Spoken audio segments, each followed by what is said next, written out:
woman. We're back.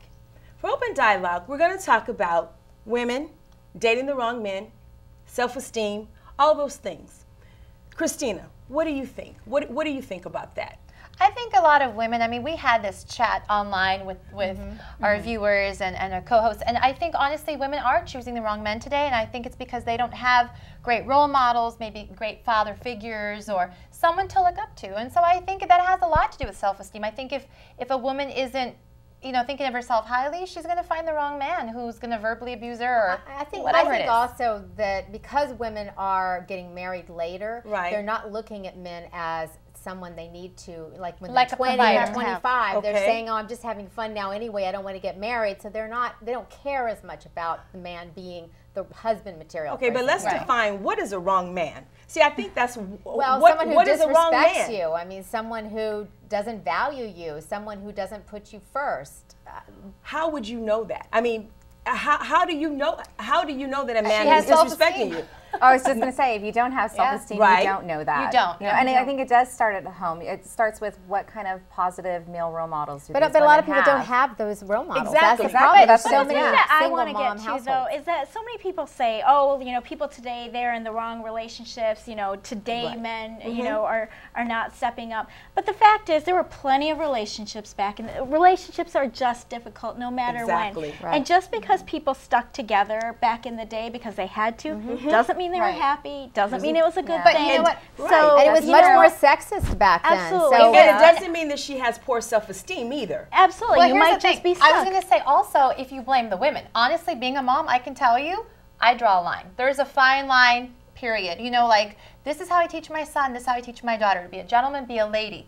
So you have to, you know, a man's going to treat you the way you let him treat you. There's a fine line, you've got to stop. And what do you do, though, if he continues to, I mean, let's say you get married and you know, well, that's why the divorce rate's so high. You know, with men, you know, they're one way before, and actually all people, they're one way before marriage, and you know, then all the guard comes down. You can either divorce him or meet him, whichever. I think before you get married to a man, you need to realize they are who they are, and they're not going to change. You're not going to. They're not going to change. You know, they are who they are. Yeah, so I think women today have more self-esteem than they did many years ago. And more options. Women have more options. I think it's the men that don't have the self-esteem. Okay, here's the interesting perspective, because research is showing that this whole concept about self-esteem is really overrated when you're looking at the 21st century young girl who's saying she really doesn't care about him maybe staying at home or being that doesn't matter, because that's society's view. But as you said, the relationship is whole.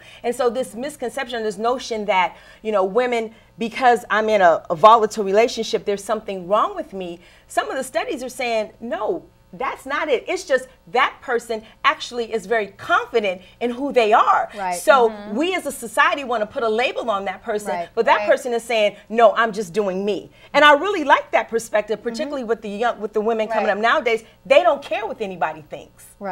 Which can be good and bad, obviously. Could be. You know that. There are women who, you know, just know what they want and they're very focused, and that's a good thing.